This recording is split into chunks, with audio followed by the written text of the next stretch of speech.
What's up, filmmakers, content creators? My name is Justin Romine, and if this is your first time to my channel, I make videos all about filmmaking, tutorials, gear reviews, vlogs, all kinds of fun stuff. So if you like my content, consider subscribing to my channel right now. Now this video is going to be all about how to grade the Mavic Air's footage and what picture profile I use in the Mavic Air. So let's dive right into it. So first, if you haven't seen my video about how to sell your video skills, I'm gonna link that right here.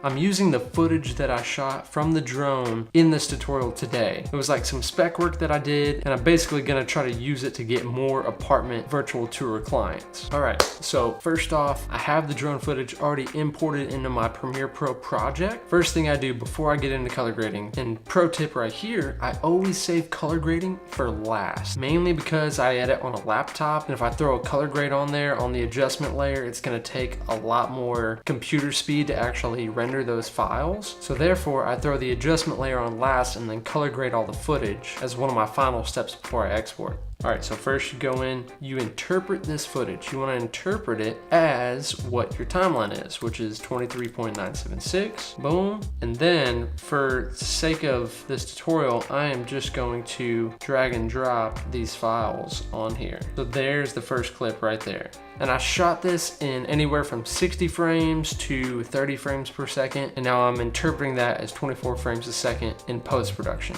All right, so the first thing I do when it comes to color grading my Mavic Air drone footage is I want to add on a adjustment layer. So I go new adjustment layer, boom, you drag and drop that on there. Obviously you need to extend it out. I make this mistake. Make sure you select on the adjustment layer and not on the clip itself. So select on the adjustment layer. Lumetri color is open already. If it's not already open for you, go to window, Lumetri color, and it'll pop open. So the first thing I do is I edit the basic correction stuff, which is all this top stuff. So I want to make sure the highlights, the shadows, the contrast, the whites, the blacks, that all those come out well. And I always use Lumetri scopes to tell me how that's doing because my eyes sometimes lie. So how do I use Lumetri scopes? So you pull up Lumetri scopes. If that's not there, you can also open that and drag and drop it here from the window, Lumetri scopes. And what that basically means is 100% up here is highlights,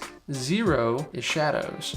All these colors, these rainbow looking things, is this image in a scope format, which I don't really know what it is, but it's a light barrier for colors. I don't know. So you can see the shadows are really non-existent right here. As soon as I start bringing down the shadows, you can see it's gonna drag that down to the bottom. Ideally what you want is Lumetri scopes to be evenly spread out from 0 to 100. The shadows and the highlights are in unity with one another. Keep dragging that down. You drag blacks down, it's gonna drag it down even more. Drag highlights up. You can already see by all these colors that there are a lot of highlights right there. You don't need to do too much highlights. And if you up the exposure, you can see how everything starts to drag upward. And same thing when you move it down. So right there, that looks pretty good. And saturation as well, that's a part of the basic correction. So I do that now. Increase my saturation just a little bit. You don't wanna oversaturate, but you also don't wanna undersaturate. But it really also depends on the look and feel that you're going for in the video. This video is for a corporate client, so I'm gonna make it as like evenly saturated and as professional looking as possible.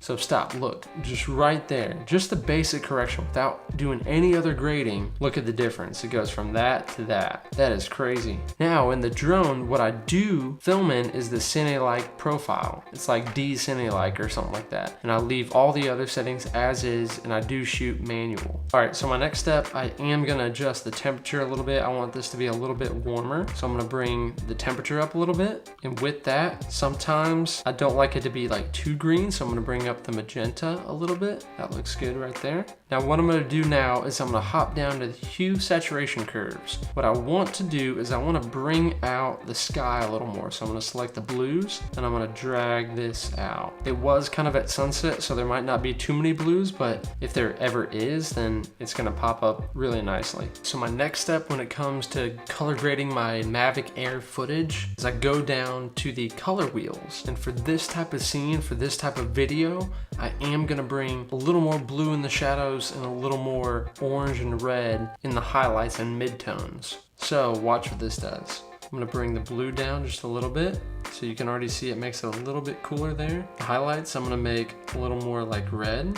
And the midtones I am gonna make a little more orange. Now already looking at this, it looks like a cinematic drone from a movie that is flying over an apartment complex, in my opinion. But for this video, maybe a little too cinematic. So when you bump up the saturation, sometimes what happens is the greens tend to pop a little bit too much. Now what I do to bring that down, to give it more of a dark foresty look, is I click on the green and I start dragging that down. So that's pretty much it. That's how I grade my Mavic Air drone footage. This applies to really any drone that you own, but I personally own the Mavic Air and I love it, highly recommend it. I'm gonna link it down below as well. Now let's check out some awesome color graded drone footage. Cue the B-roll.